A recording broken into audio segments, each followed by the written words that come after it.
태풍이 다가온다고 해서 매우 긴장을 했는데, 그래도 상처를 남기고 갔지만 인명피해도 있었고 또 과수원의 낙과도 많이 보이고 뉴스를 보니, 그리고 또 도시에서는 뭐 간판도 떨어지고 나무도 뽑히고, 그래도 생각했던 것만큼 엄청난 피해가 일어난 것은 아니라 그런 생각이 돼서 한쪽으로는 참 감사하고, 좀 북한이 걱정이 되는데 관통을 했기 때문에 그것은 이래 나무도 많지 않고 민둥산이 많은데 그렇지 않아도 어려운 삶이 어떻게 됐을까, 그런 생각은 하게 됩니다. 그래도 감사하지요. 이만큼 잘 우리가 이겨내고 이제 수요일서부터 추석 연휴로 들어가 한가위. 한가위 하면은 하늘에 뭐가 생각나십니까? 참 별거다 어린아이 같이 묻는데 둥근 달이 저렇게 떠올라서 사실은 달에 저런 글씨는 없습니다. 우리가 적어놓은 겁니다. 달을 보면은 마음이 아주 이렇게 꽉 찬 것 같은 그런 마음이 들잖아요. 보면은 가난해 보이지 않는 뭔가 풍성한 그런 마음이 꽉 빈틈없이 차가지고 아주 빵빵합니다. 너무 풍요로운 계절에 여러분들 가정마다 또 관계하는 일마다 하나님 주시는 좋은 것으로 이렇게 잘 꽉 채워지고 평안함과 감사가 있는 그런 추석 연휴가 되시기를 바랍니다. 이게 굉장히 꽉 차 있는데 요즘 추석 인사는 이렇게 하는 겁니다. 제가 한번 읽어볼까요? 추석에 보면 추석의 음식을 맛있게 배불리 먹어도 절대로 살찌지 않기를 바랍니다. 빵빵해져가지고 그렇게 하지 말고 절대로 마음껏 잡수시되, 요새는 뭐 그렇게 마음껏 먹는 것도 없지만 절대로 살로 가지 않는 그런 추석이 되기를 바랍니다. 아멘 한 분이 여러 분 계십니다. 옆에 분하고 한번 인사할까요? 살찌지 마십시오. 맛있게 잡수십시오. 송편 맛있게 드십시오.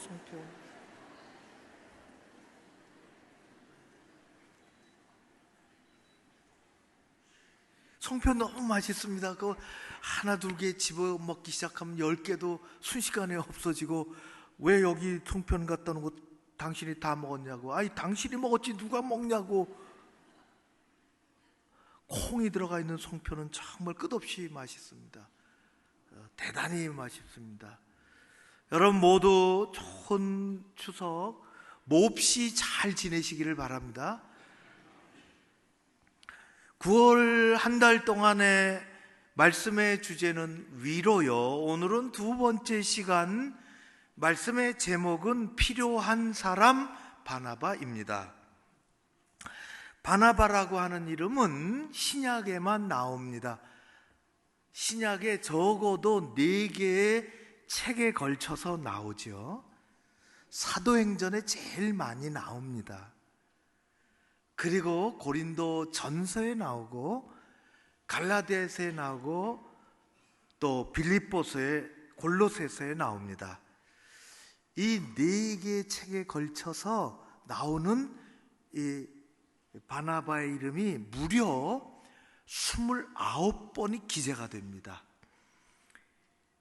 작게 기재가 된 게 아니죠. 굉장히 많이 기록이 되어 있습니다. 제일 많이 기록된 것은 사도행전입니다.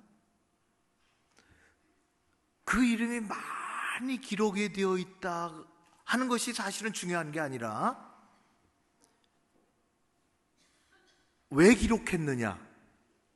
그리고 기록된 그의 성경에서의 그의 삶은 도대체 무엇냐 하는 것이 더 중요합니다.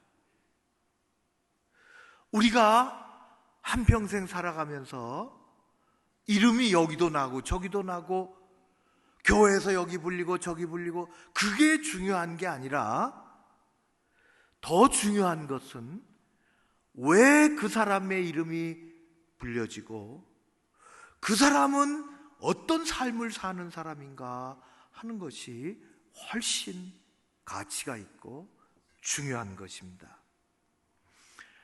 이 바나바의 이름이 바울과 함께, 대부분은 바울과 함께 기록이 되어 있어요.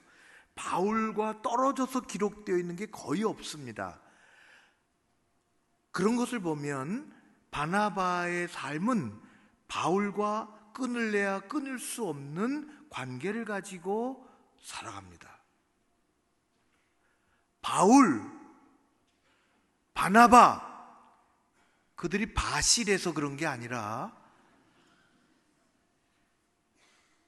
그들은 하나님의 교회에서 바울이 없으면 바나바가 존재하기가 보여지지가 않았고, 바나바가 있었기에 바울이 바울 될 수 있었음을 성경은 우리에게 가르쳐주고 있습니다.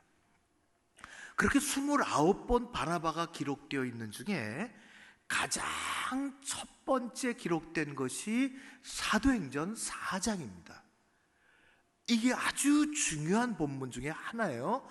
바나바가 어떤 사람이라고 하는 것을 성경에 처음으로 우리에게 보여주는 것입니다. 사도행전 4장 36절, 37절 두 절 말씀인데 같이 한번 읽어보도록 그렇게 하겠습니다. 시작.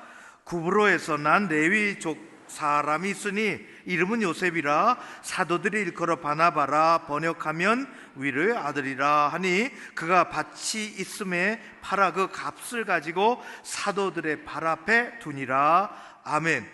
구브로에서 난 그는 예루살렘에서 유대 땅에서 태어난 사람이 아닙니다.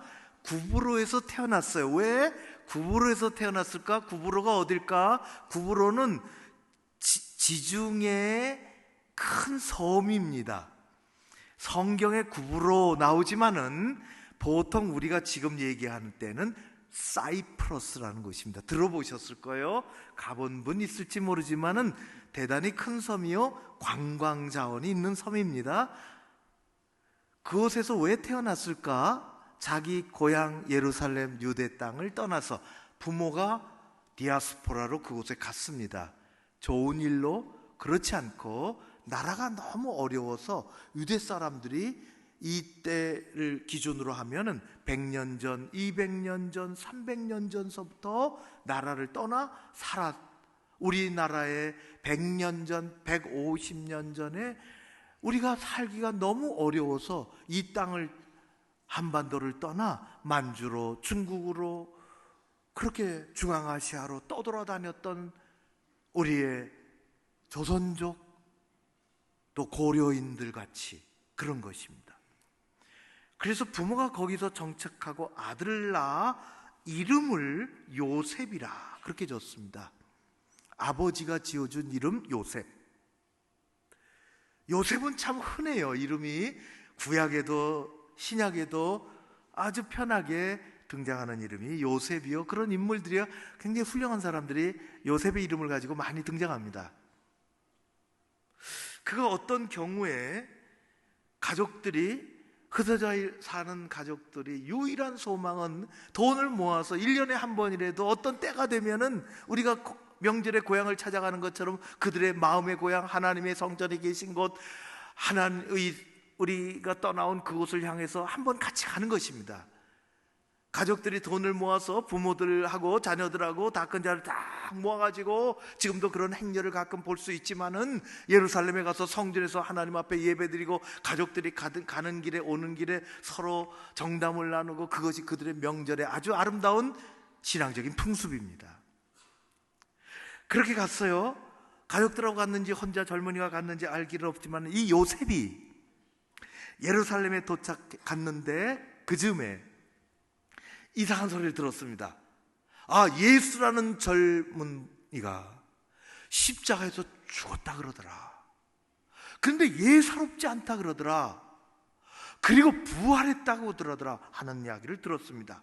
그리고 이 예수 그리스도의 십자가와 부활을 접한 사람들이 거리에서 전하고 마음의 확신을 가지고 자기가 죄사함 받았다는 확신과 구원받았다는 확신을 가지고 이 사람들이 변화되어 예수를 따르는 사람이 됐고, 담대하게 어디서든지 아랑곳하지 않고 예수의 십자가의 구원과 부활의 능력을 전하는 사람들을 보게 됐습니다. 사람이 그냥 어설프게 믿는 것이 아니라 예수 그리스도를 진정으로 믿고 거듭나서 세상에 두렵지 않은 그들의 모든 죄가 용서됐음을 완전히 깨닫고 하늘의 소망을 가지고 그들은 거침없이 외치고 삶이 변화되어 새 사람이 된 그것을 옆에서 보게 됐습니다. 가장 강한 그리스도인의 증거는 우리의 삶으로 보여주는 것입니다.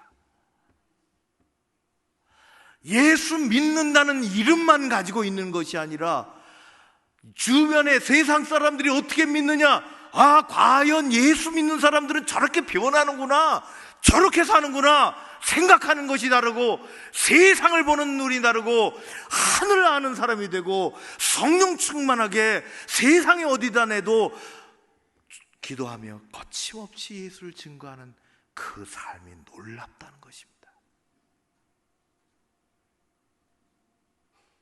생명의 사람들이로구나. 그래서 모이면 기도하고 담대하게 외치는 소리들, 그들의 삶의 변화, 이렇게 외쳤죠.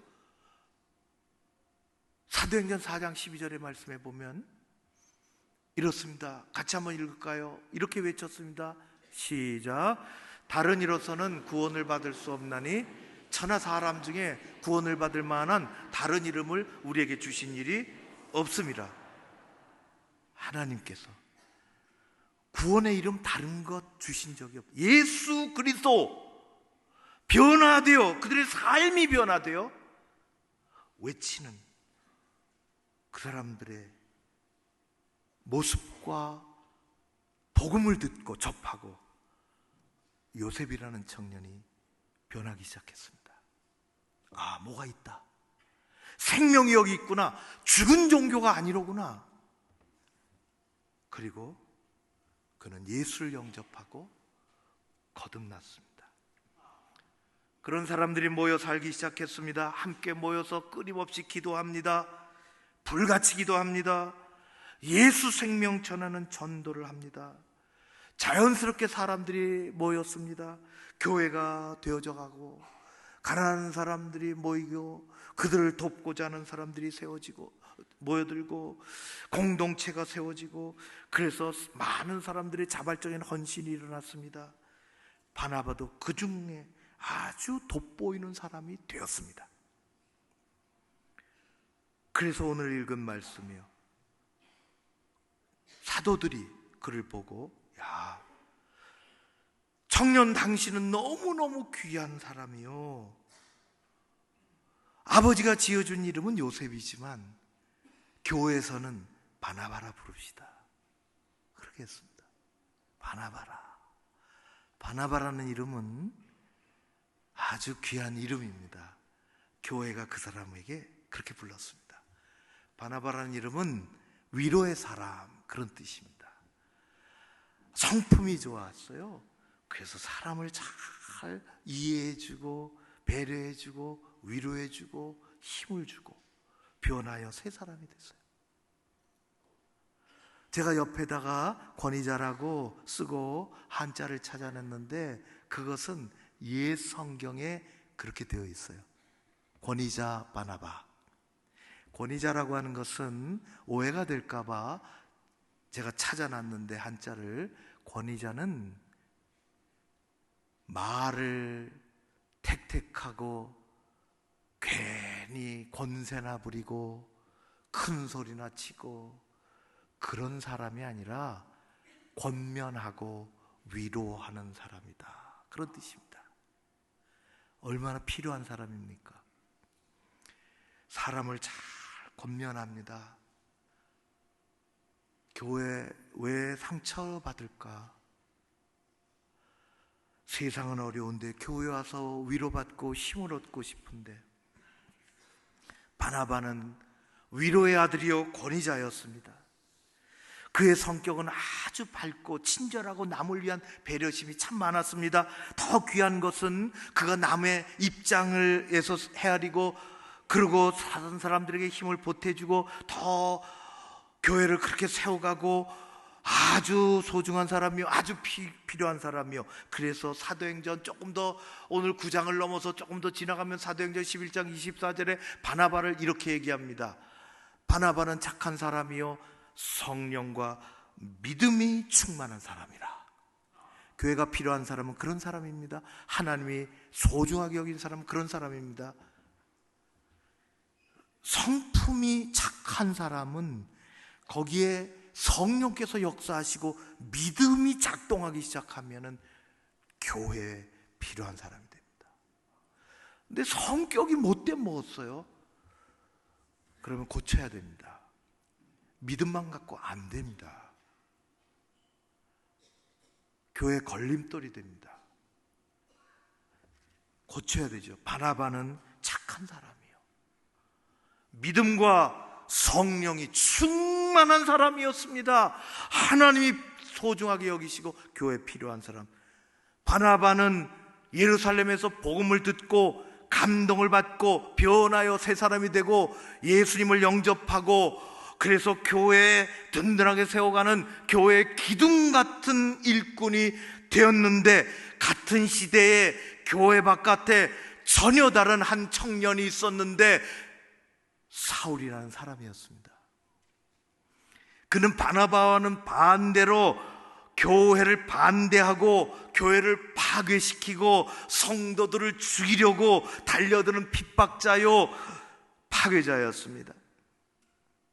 어느 날 사울은 여전히 교회를 공격하고 예수 믿는 사람 저 다른 동네 많이 모여 산다 하더라 하고 두 주먹을 불끈 쥐고 다메섹으로 가다가 큰 길가에서 대낮에 예수님을 정면으로 만났습니다. 이 이야기는 아주 극적인 이야기, 오늘 본문의 앞에 나옵니다. 대단히 극적으로 우리가 보통 설명할 길이 없는 그런 예수님을 만났죠. 그래서 그는 꼬꾸라지고 예수님을 만나고, 요셉이라는 청년이 예수님을 만나서 교회 기둥이 되든지, 길거리 가다가 꼬꾸라져서 예수님을 만나서 그 사울이 나중에 바울이 되든지, 길이 다른 두 사람이 합해지는 것은 예수 그리스도입니다. 예수 그리스도를 통하지 않고서는 세상에 하나님 앞에 올 사람이 없습니다. 그래서 오늘 본문은 그렇게 예수님을 만난 사울이 어딘가 사라졌어요. 그리고 2년 만에 나타난 것입니다. 2년 3년 만에. 사도행전 9장의 말씀이 그것입니다. 오늘 읽은 말씀 잠깐만 읽겠습니다. 29장 26절 19장, 그냥 9장, 사도행전 9장 26절이 그래서 등장하는 것입니다. 그 전에 슬쩍 보면은 다메섹에서 예수님을 만난 사도 바울이, 성경에는 다른 성경에는 나오는데 여기 성경에는 2년 3년 동안 사라졌다는 말이 없어요. 2년 3년 후에 나타났습니다.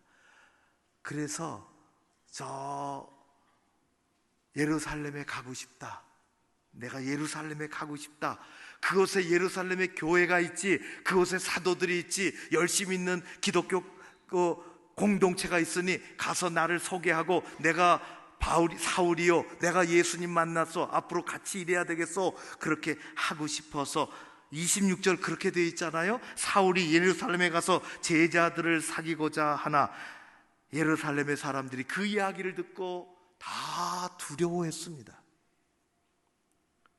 두려워했어요. 왜 그럴까요? 2년 동안 사라졌다가 나타났습니다. 한 번도 만나본 적이 없지요. 한 번도 대화를 해본 적이 없는 옛날에 깡패 이상으로 살던 사람이 교회를 파괴시키고 사람을 죽이려고 했던 사울이 변하여 나타나고 우리 앞에 찾아온다고 하니 이게 어떻게 된 일인가? 소문이 돌기 시작했어요. 오늘날로 하면 팩트 체크를 해야 됩니다. 이 사람이 거듭났다고 하는데 진실인가? 아니면 위장인가? 정말 거듭나서 하나님의 일꾼이 돼서 교회와 함께 일하려고 하는 건가? 아니면 교회에 몰래 꿍꿍이 속을 가지고 숨어 들어와서 교회를 파악하고 파괴하려고 작전을 가지고 위장 전입을 하려고 하는 것이 아닌가? 그래서 두려웠어요.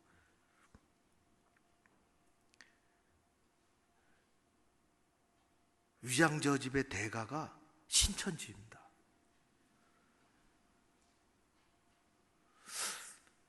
이만희 씨는 스스로 죽지 않는다고 너무 많이 얘기를 했는데 언제 죽을 텐데 곧 죽는다는 얘기가 들리는데 이만희 씨가 죽으면 따르던 수많은 사람들 어떻게 할까 그런 생각이 들어요. 위장 전입, 청문회만 되면은 돈 있고 권력 있는 사람들은 숨겨놓은 게 참 많구나 그런 생각이 듭니다. 위장 전입이 너무 우리를 허전하게 만들어요. 옛날에 우리나라에 52년 전에 1967년에 판문점에서 이런 일이 일어났습니다. 그날도 군사정전위원회가 있었죠. 오후에 늦게 끝났습니다. 대표가 우리가 아니라 저 UN 대표죠. 벤클러프 준장이 이제 그날 정전위원회를 끝내고 5시경에 자기 승용차를 타고 막 출발하려고 하는데 느닷없이 저쪽에서 취재하던 북한 기자가 냅다 달려와가지고 그 준장의 차를 집어탔습니다. 갑시다, 빨리 갑시다. 탈출한 거예요. 극적인 탈출에 성공을 했어요. 그리고 막 조사하니까 저도 옛날 일인데 지금도 생각이 나요. 대대적으로 환영을 했습니다. 이름은 이수근, 북한의 언론계의 거물 이수근이 탈출을 했다는 것입니다. 그래서 우리나라가 너무너무 잘해줬습니다. 기억나십니까? 젊은이들은 저 2층은 뭐 그런 사람이 있었습니다. 50년 전에 얼굴도 생각이 나요. 그래가지고 우리나라가 정말 잘해줬어요. 대대적인 국민 환영대회도 하고요, 마이크 이만큼 놓고 막 얘기도 하게 하고, 땅도 주고 집도 주고, 또 아내도 주는 건 아니고 이렇게 소개해주고 결혼도 시키고 행복하게 살라고 그렇게 목숨을 걸고 탈출했는데, 근데 가만히 1년 지켜보니까 수상해. 위장 같아. 위장 전입. 본인도 느꼈어요. 그것을. 야, 내가 추적을 받고 있구나. 그래서 여권을 가짜로, 다 가짜니까 여권을 또 가짜로 만들어갖고 저 홍콩을 지나 방콕으로 건너가서 호치민시를 넘어가서 호치민시로 가서 평양으로 들어간다는 계획을 세우고 우리나라를 벗어나서 홍콩인가에, 방콕인가에 가서 잡혔습니다. 다 거기까지 따라간 거지. 이야, 우리 짱인 것 같아요. 그리고 재판받고 사형당했습니다. 위장 전입.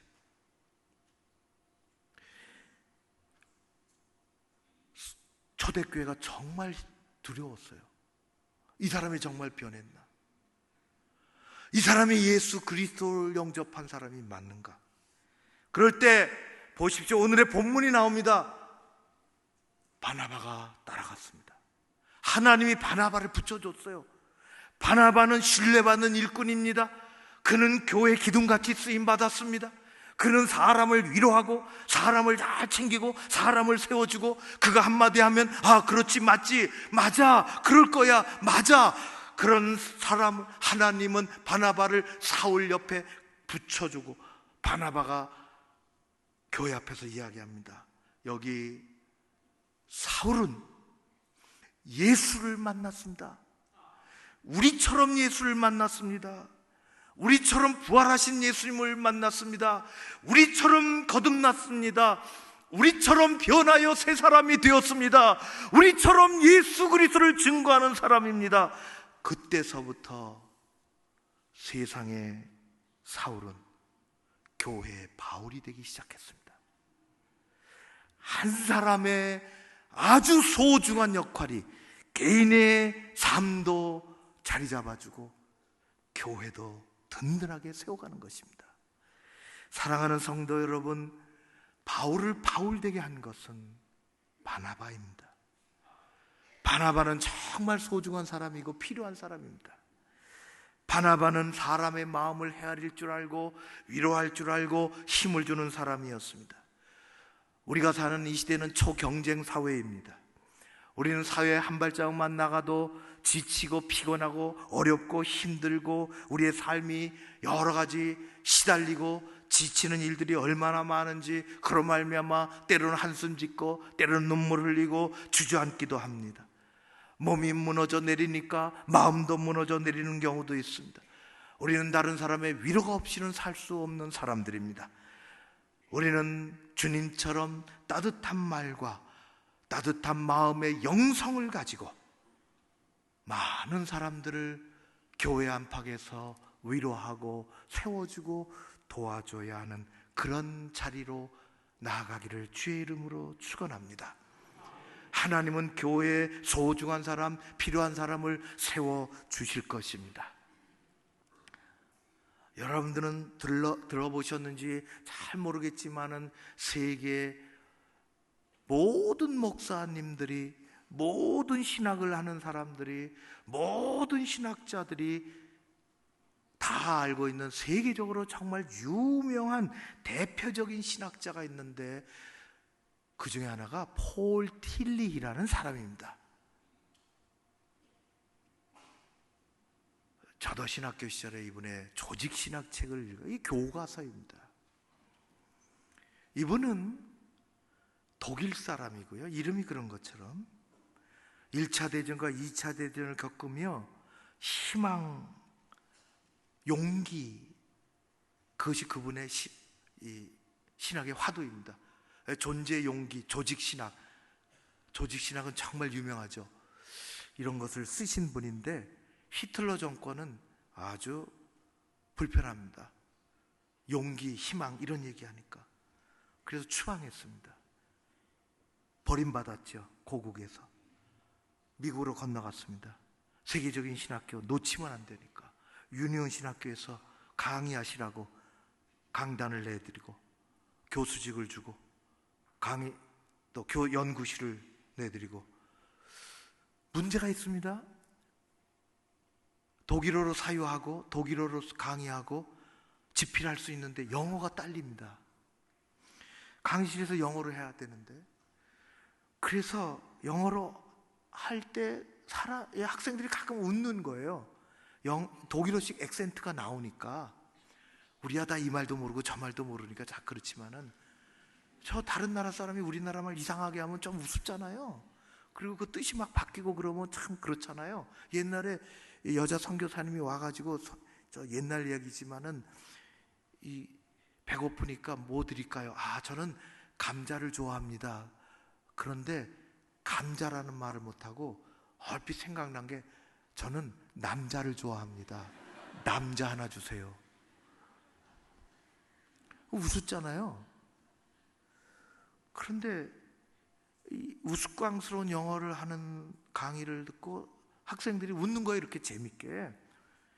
그런데 본인은 마음이 위축이 되니까 비웃는 것으로 들리는 거예요. 나라에서 쫓겨났지, 낯선 곳에서 망병생활하지, 마음에는 슬픔과 또 아픔이 있지, 한없는 좌절감에 자꾸만 빠져들지.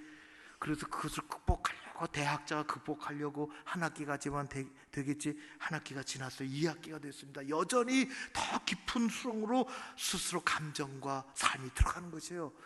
강의실에 억지로 가서 섰지만 도살장에 끌려가는 같은 기분이고, 그 앞에만 서면은 1학기 때보다 더 마음이 떨리고 다리도 떨리고 마음의 병은 깊어가고 의욕은 꺾이고 낙심된 마음으로 늘 자기 숙소로 돌아가고, 그날도 그렇게 낙심된 마음이 깊어지고 우울감이 깊어지고, 그러면서 습관을 따라 교수 우편함을 보고 이렇게 뭐가 있나 보고 가다가 엽서가 한 장 있는 것을 봤습니다. 그것을 꺼내가지고 자기 숙소로 돌아갔죠. 작은 엽서에 이렇게 적혀 있었습니다. 펴서 읽어보니, 선생님 힘을 내세요. 우리가 웃는 것은 선생님의 발음 때문이지 강의 때문이 아닙니다. 선생님의 강의는 너무나도 훌륭합니다. 우리 모두 선생님을 존경하고 사랑합니다. 롤로메이 드림. 롤로메이는 나중에 큰 학자가 됩니다. 둘은 그 후에 친구가 됐습니다. 저녁에 카드를 읽으며 세계적인 교수는 자기 책상 앞에서 눈물을 펑펑 쏟으며 울었습니다. 그리고 그는 이렇게 적었습니다. 한 사람이 한 사람의 아픔을 알아주고 위로하는 것도 이렇게 놀라운데, 죄인된 인류의 아픔을 치유하러 오신 주님의 역사는 우리에게 얼마나 놀라운가. 그는 한 학생의 작은 엽서를 받고 큰 위로를 받고 마음의 위축이 사라지기 시작했으며, 두 사람은 친구가 됐고 이후로 그 유명한 조직신학 2번째 책을 쓰기 시작을 했습니다. 다른 사람의 마음을 헤아려 준다는 것은 참으로 소중하고 아름답습니다. 우리 하나님 아버지는 원초적으로 궁극적인 위로자가 되십니다. 그분은 우리와 함께 하십니다. 우리의 상처를 싸매주시고 위로하십니다. 세상에서 받은 상처가 아물들도록 위로하십니다. 무시당하는 사람들도, 몸에 아픔이 있는 사람들도, 마음에 처짐이 있는 사람들도, 상념에 사로잡힌 사람들도, 낙심천만한 마음을 가지고 힘겹게 살아가는 사람들도 하나님은 언제나 우리와 함께 하십니다. 그 하나님은 우리 옆에 사람을 보내주십니다. 바나바라고 하는 필요한 사람을 보내주십니다. 이 시대에 바나바가 필요합니다. 한 사람 옆에 서서 그 사람을 위로하고 그 사람의 말을 잘 이렇게 받아주고 힘이 되어주고 배려해주고 소중하게 쓰임받는 사람, 교회에 필요한 사람. 강사 목사님의 많은 말씀 중에 제가 또 은혜 받은 것은, 교회는 교회가 연습하는 곳이다. 세상은 그렇게 할 수 없는데, 세상에서는, 교회에서는 남을 위해서 그렇게 할 수 있는 곳이라. 교회에서 연습을 못하면 어떻게 하느냐? 배려하는 삶을 살아야 되고, 남을 위해서 처음 손을 내밀고 위로해주고 힘이 되어주고 일으켜 세워주고. 바나바는 그런 사람이었지요. 하나님은 그런 사람을 우리 옆에 세워주실 줄로 믿습니다. 하나님은 우리가 그런 사람 또한 되기를 원하십니다. 우리 모두가 소중한 사람으로, 하나님 앞에 소중한 사람으로, 교회 앞에 필요한 사람으로 이 시대의 바나바가 되기를 주의 이름으로 축원합니다. 하나님이 그런 사람에게 어려우면, 쓰러지면 또 바나바를 보내주시고, 여러분들은 소중한 사람입니다. 하나님이 함께 하시고 하나님이 지켜주시고 하나님이 보내주실 줄로 믿습니다. 그런 놀라운 일들이, 복음의 일들이 여러분에게 일어나시기를 주의 이름으로 축원합니다. 제가 말씀을 준비하며 찬양이 생각이 났어요. 당신은 소중한 사람. 그래서 우리 같이 부르기를 원하고요. 1절은 원래대로, 2절은 제가 조금 바꿨습니다. 낱말을. 우리 같이 설교를 생각하고 말씀을 생각하고 기도하면서 찬양을 같이 부르기를 원합니다. 당신은 소중한 사람, 당신은 소중한 사람. 누구를 생각합시다. 당신은 존귀한 사람. 이 세상에 하나뿐인 당신은 내게 너무나도 소중한 사람. 조금 더 큰 소리로 하겠습니다. 그런 당신을 사랑해요. 그런 당신을 축복해요. 사랑받기에 합당한 당신을 주의 이름으로 사랑합니다. 당신은 필요한 사람, 당신은 필요한 사람. 당신은 존귀한 사람. 하나님이 생각나게 하시는 그분을 생각하며 감사하며 이 세상에 하나뿐인 당신은 내게 너무나도 필요한 사람. 그런 당신을 사랑해요. 그런 당신을 위로해요. 그런 당신을 위로해요. 위로받기에 합당한 당신을 주의 이름으로 사랑합니다.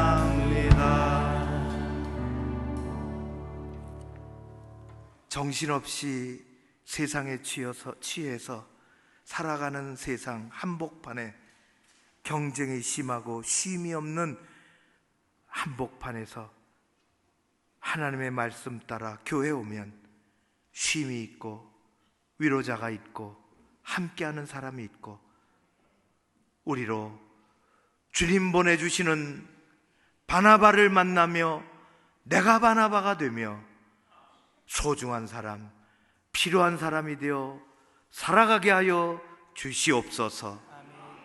감사와 영광을 올려드리오며 예수님 이름으로 기도하옵나이다. 아멘.